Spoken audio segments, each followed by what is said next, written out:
ಇಲ್ಲದೆ ವರ್ಷ ಕಳೆಯಿತು ಹೇಗೆ ಬದುಕಲಿ ಭವದಲ್ಲಿ. ಒಂದು ವರ್ಷ ಆಗಿಲ್ಲ, ಹರುಷವಿಲ್ಲದೆ ವರ್ಷ ಕಳೆಯಿತು ಹೇಗೆ ಬದುಕಲಿ ಭವದಲ್ಲಿ. ಭಾಗ್ಯದಾತನ ಕಾಣದೆ ನಾ ಅನಾಥನಾದೆ ಅವನಿಯಲಿ. ಭಾಗ್ಯದಾತ ಗುರುನಾಥನನ್ನು ಕಾಣಲಾರದ ಅವನಿಯೊಳಗ ಅನಾಥನಾಗಿ ಬಿಟ್ಟಿದ್ದೀನಿ ಅಂತ ಹೇಳ್ತ. ಅಸನ ವಸನಗಳ ವ್ಯಸನವಿಲ್ಲದೆ ಬದುಕುತ್ತಲಿದ್ದೇ ಧರೆಯೊಳಗೆ. ಅಸನ ವಸನಗಳ ವ್ಯಸನವಿಲ್ಲದೆ. ಅಸನ ವಸನ ಅಂದ್ರೆ, ಅಸನ ಅಂದ್ರೆ ಇರುವುದು ಇರುವುದು.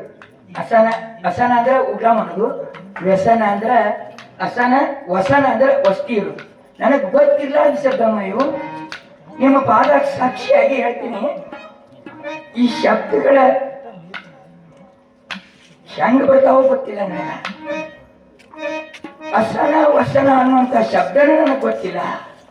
ಅದನ್ನು ಹೆಂಗ ಮಹಾರಾಜರು ಈ ಕೈಯಿಂದ ಬರೆಸ್ತಾರೋ ಅದು ಗೊತ್ತಿಲ್ಲ. ಇಂಥ ಕಾಗದಗಳೊಳಗೆ ಬರೀದು ಆ ನಂತರ ಅವನ್ನ ಆ ತಾಯಂದಿರಿಗೆ ಅರ್ಪಿಸೋದು, ಆ ತಾಯಂದಿರು ಅವನ ಪುಸ್ತಕ ರೂಪವಾಗಿ ಬರೆದು ಇಟ್ಟು ತಮ್ಮ ರಕ್ಷಣೆ ಮಾಡೋದು. ನೋಡಿ, ಅಸನ ವಸನಗಳ ವ್ಯಸನವಿಲ್ಲದೆ ಬದುಕುತ್ತಲಿದ್ದೆ ಧರೆಯೊಳಗೆ. ದಿಕ್ಕು ತೋರದೆ ದಿನಕರ ನಿನ್ನ ಅರಸುತ್ತಲಿರುವೆ ಅಂಬರದೆ. ಅಂಬುಜನಾಭನು ನೀನೇ ಎಂಬುದು ಅರಿಯರು ಎಂದಿಗೂ ಅಂಧ ಜನ. ಅಂಬುಜನಾಭ ಅಂದ್ರ ಪರಮಾತ್ಮನ, ಅವನೇ ನೀನೇ ಪರಮಾತ್ಮ ನೀನೇ ಅನ್ನೋದನ್ನ ಅಂಧ ಜನರು ತಿಳಿಲಿಲ್ಲ. ಕರುಣೆಯ ಕಡಲು ನೀನಾಗಿರುವೆ, ಮಮತೆಯ ಮಡಿಲು ನೀನೇ ಗುರುವೆ. ರಾಮಕೃಷ್ಣ ಎಂಬ ನಾಮವ ನೆನೆದರೆ ನರಕದ ಬಾಧೆ ನಮಗಿಲ್ಲ. ನೋಡಿ, ಗುರುನಾಥನ ಸ್ಮರಣೆ ಮಾಡಿದರೆ, ಆ ಪರಮ ಪವಿತ್ರವಾದಂತಹ ಗುರುನಾಥನ ಸ್ಮರಣೆ ಮಾಡಿದರೆ ನರಕದ ಶಬ್ದನೇ ಇಲ್ಲ, ಎಂದು ದುಃಖದ ಬಾಧೆನೂ ನಮಗಿಲ್ಲ. ಹೆಂಗ ಕಾಯಬೇಕು ನಾವಂದ್ರೆ, ಶಬರಿಯ ಹಾಗೆ ಕಾಯುವೆ ನಾನು. ಗುರುನಾಥನ ಹಂಬಲ ಹೆಂಗಿರ್ಬೇಕು? ಶಬರಿ 18 ವರ್ಷದ ಹುಡುಗಿದ್ದಾಗ ಶ್ರೀರಾಮನ ಹಂಬಲಿತ್ತಗಿ, ಇಂದ ಬರ್ತಾನೆ ರಾಮ, ನಾಳೆ ಬರ್ತಾನೆ ರಾಮ, ನಾಳೆ ಬರ್ತಾನೆ. ದಿನಾಲು ಅವನು ಮಣಿ ಕುಡ್ಸಲ ಸಾರಿಸೋದು, ರಂಗೋಲಿ ಹಾಕುದು, ರಾಮ್ ಬರ್ತಾನಂತೇಳಿ ಏನೇನೋ ಹಣ್ಣಾಂಪಲಗಳನ್ನು ಶೇಖರಣೆ ಮಾಡ್ಕೊಳ್ಳೋದು, ಇಷ್ಟು ಮಾಡಿ ಇರ್ತಿದ್ಲು. ಆದರೆ ಆ ರಾಮನ ಹಂಬಲದೊಳಗಿದ್ದು ಅಂತ ಶಬರಿ 18ನೇ ವರ್ಷದಕ್ಕಿದ್ದಾಗ ಬರಲಿಲ್ಲ. 81ನೇ ವಯಸ್ಸಿಗೆ ಆಕೆಗೆ ಶ್ರೀರಾಮಚಂದ್ರ ದರ್ಶನ ಪಟ್ಟ. ನಿಮಗೆಲ್ಲ ನಿತ್ಯ ನಿರ್ಮಲ ಗುರುನಾಥ ನಿರಂತರವೂ ದರ್ಶನ ಕೊಡ್ತಾನೆ. ಅಂಥ ಗುರು ಸ್ಮರಣೆ ಒಂದೇ ಸಾಕಮ್ಮ. ಗುರುವಿನ ಸ್ಮರಣೆ ಹೊಂದಿದ್ದರೆ ಸ್ಮರಣೆ ಒಂದೇ ಸಾಲದೆ, ಗೋವಿಂದನ ನಾಮ ಒಂದೇ ಸಾಲದೆ ಅನ್ನೋ ಹಾಗೆ ಗುರುವೇ ರಾಮಕೃಷ್ಣ ಎಂಬ ನಾಮವನ್ನು ನೆನೆದರೆ ನರಕದ ಬಾಧೆ ನಮಗಿಲ್ಲ. ಶಬರಿಯ ಹಾಗೆ ಕಾಯುವೆ, ಅಹಲ್ಯೆಯಂತೆ ತಾಳುವೆ. ನೋಡಿ, ಶಬರಿಯ ಹಾಗೆ ಕಾಯ್ತು ನಾನು, ಅಹಲ್ಯೆಯಂತೆ ತಾಳ್ಮೆಯಿಂದಿರುವೆ.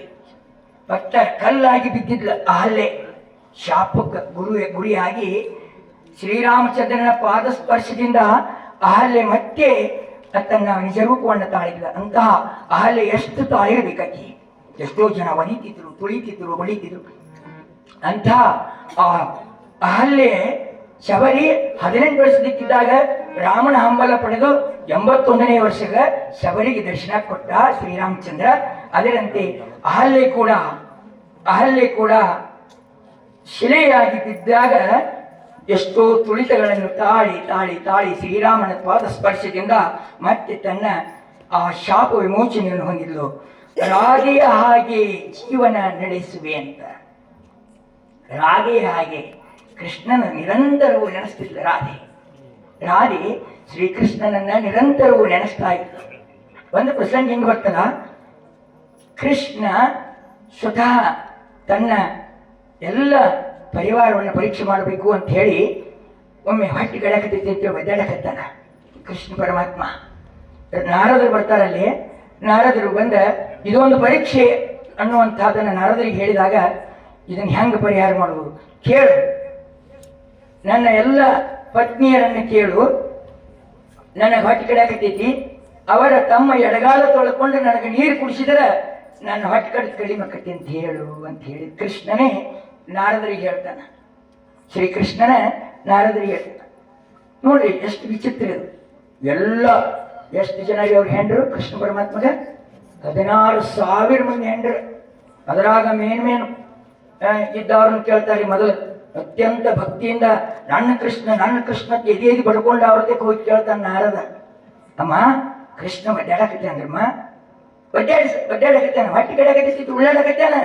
ಅದಕ್ಕೆ ದಯವಿಟ್ಟು ಅದಕ್ಕೊಂದು ಪರಿಹಾರ ಐತಿ, ನಿಮ್ಮಲ್ಲೇ ಐತಿ, ದಯವಿಟ್ಟು ಅದನ್ನ ಕೊಟ್ಟು ಅವನ ಹೊಟ್ಟೆ ಕಡಿತವನ್ನ ನೀವು ಕಡಿಮೆ ಮಾಡ್ರಿ ಅಂತ ಕೇಳ್ತಾರೆ. ಏನ್ ಹೇಳ್ರಿ? ದಯವಿಟ್ಟು ಲಘು ಹೇಳ್ರಿ, ನಾವು ಅದನ್ನ ಪರಿಹಾರ ನಾವು ಮಾಡ್ತೀವಿ. ನಾವು ಏನು ನಮ್ಮ ಜೀವ ಕೊಟ್ಟಕ್ಕೆ ಹೋಗ್ಲಕ್ಕ ನಾವು ಅದನ್ನ ನಾವು ಪರಿಹಾರ ಕೊಡ್ತೀವಿ ಅಂತ ಒಬ್ಬ ಹೇಳ್ತಾರೆ. ಏನೇನೋ ಬಡಾಯ್ಕೊಟ್ಟು ಹೋಗ್ತಾರ. ಆಗ ಹೇಳ್ತಾನೆ ನಾರದ, ಅಮ್ಮ ನಿಮ್ಮ ಎಡಗಾಲ ಸ್ವಚ್ಛಂಗ ತೊಳ್ಕೊಂಡು ಆ ನೀರು ತಂದು ನಿಮ್ಮ ಕೈಯಾರೆ ನಿಮ್ಮನ್ನ ಕೃಷ್ಣನ ಬಾಯೊಳಗೆ ಹಾಕಿದರೆ ಮಾತ್ರ ಕೃಷ್ಣನ ಹೊಟ್ಟೆ ಕಡಿದು ಕಡಿಮೆ ಆಕತಿ ಅಂತ ಹೇಳ್ತಾನೆ. ಅಯ್ಯೋ ನನ್ನಪ್ಪ ಏನ್ ಚಂದ ಹೇಳ್ತಿಲ್ಲ ನೀನು. ಯಾವ ನರಕಕ್ಕೆ ಹೋಗುನು? ನನ್ನ ಪರಮಾತ್ಮಗೆ ನಾವು ನಮ್ಮ ಕಾಲು ತೊಳೆದು ನೀರು ಕುಡಿದು ನಾವು ನರಕಕ್ಕೆ ಹೋಗುದು ಅಲ್ಲಪ್ಪ ನಮಗೆ ಆಗೋದು ಎಲ್ಲರೂ ಹೇಳ್ತಾರ. ಯಾರೀ ತಮ್ಮ ಗಂಡಗೆ ಎಡಗಾಲ ತೊಳೆದು ನೀರು ಕುಡಿಸ್ತೀರಿ?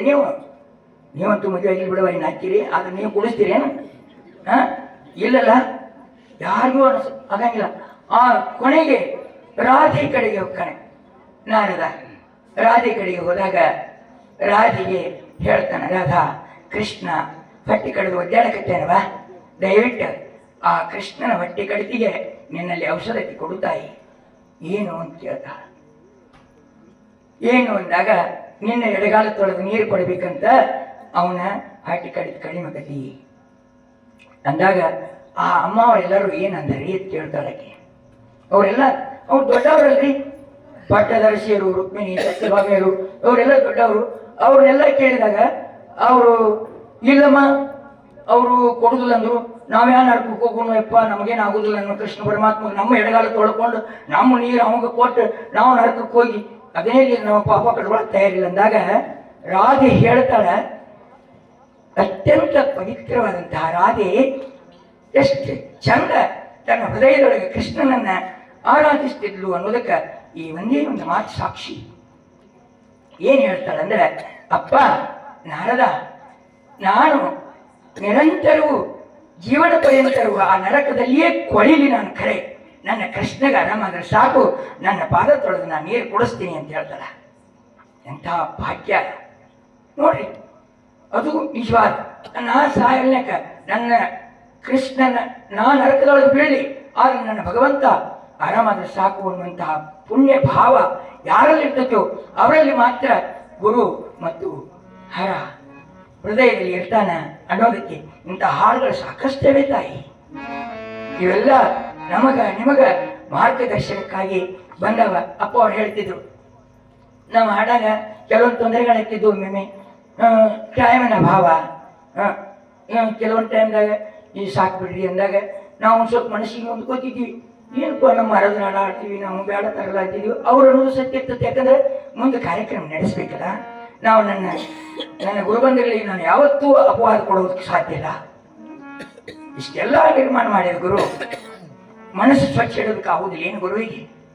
ಅದಕ್ಕೆ ನನ್ನ ಗುರುಬಂಧುಗಳ ಏನೇ ಹೇಳಿ ನಮ್ಮ ಒಳ್ಳೆಯದಕ್ಕೆ ಹೇಳ್ಯಾರಂತ ನಾನು ಕೂಡ ಭಾವಿಸ್ತೀನಿ. ಆಮೇಲೆ ಅಪ್ಪ ಅವ್ರಿಗೆ ಹೇಳ್ತಿದ್ದೆ, ಅಪ್ಪ ಈ ಹಾಡುಗಳನ್ನ ಬರೆಸಿದ್ರು ನರಸಿಂಹ ಮಹಾರಾಜರು, ಅದು ಯಾರು ಕೇಳೋರಿಲ್ಲಲ್ಲಪ್ಪ ಅಂತಿದ್ದೆ ನಾನು. ಯಾರು ಕೇಳೋರಿಲ್ಲ, ಹಾಡೋರಿಲ್ಲ ಅಂದಾಗ, ತಿಮ್ಮಣ್ಣ, ಆ ಹಾಡುಗಳು ನನ್ನ ದೇಹದ ನಂತರ ಬೆಳಕಿಗೆ ಬರ್ತಾವ. ಮತ್ತು ಯಾರು ಅವ್ರ ಮನೆಯೊಳಗೆ ಈ ಹಾಡಿನ ಪುಸ್ತಕಗಳನ್ನ ತಮ್ಮ ಮನೆಯೊಳಗೆ ಇಟ್ಟುಕೊಂಡು ಒಂದೊಂದು ಹಾಡುಗಳನ್ನು ತೆಗೆದಾಗ ಅವರ ಜೀವನ ಚರಿತ್ರೆ ಅದರಲ್ಲಿ ಇರ್ತೈತಿಪ್ಪ ಅಂತ ಹೇಳಿದ್ದು ನಾನು ಸುಳ್ಳು ಹೇಳಿಲ್ಲ ತಾಯಿ. ನನ್ನ ಗುರುವಿನ ಪಾದ ಸಾಕ್ಷ್ಯ ಹೇಳ್ತೀನಿ. ನೀವು ನಂಬ್ತಿರೋ ಬಿಡ್ತಿರೋ ಗೊತ್ತಿಲ್ಲ, ನೀವು ಚಪ್ಪಾಳೆ ಅಂತ ತಟ್ಟಲಿಲ್ಲ, ನೀವು ನಂಬಲಿಕ್ಕಿಲ್ಲ ಅಂತ ನಾನು ಭಾವಿಸ್ತೀನಿ.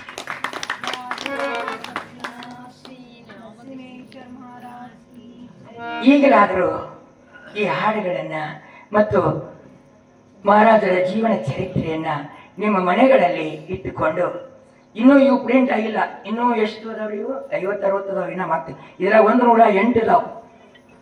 ಅದಲ್ಲದೆ ಇನ್ನೂ 50-60 ಹೊರಗದಾವ. ಆರತಿ ಪದಗಳಿದಾವು, ಜೋಗಳ ಪದಗಳಿದಾವು, ರಾಮಕೃಷ್ಣ ಬರೀ ಮಾಡೋದ್ರ ಮೇಲೆ ಅದಾವು. ಮೊದಲೇ ನಾವು ಹೇಳಿನಲ್ಲ, ಎಲ್ಲ ಮುಡ್ದಾಗ ಹೋಗಿ ವೆಂಕಟರಮಣ ಗೋವಿಂದ ಅಂದ್ರೆ ಯಾರು ತೊಳೋದು ಬೈತಾರೆ ನಮ್ಮನ್ನ. ಅದೇ ರೀತಿಯಾಗಿ ಇವತ್ತು ತಿರುಪತಿಗೆ ಹೋಗಿ ಉದೋದು ಅಂತಂದ್ರೆ ಅಲ್ಲಿ ನಮ್ಮನ್ನು ಬೈತಾರೆ ಮಂದಿ. ಅದಕ್ಕೆ ನೀವು ಉದೋ ನೋಡ್ಬೇಡ್ರಿ, ಗೋವಿಂದ ನೋಡ್ಬೇಡ್ರಿ.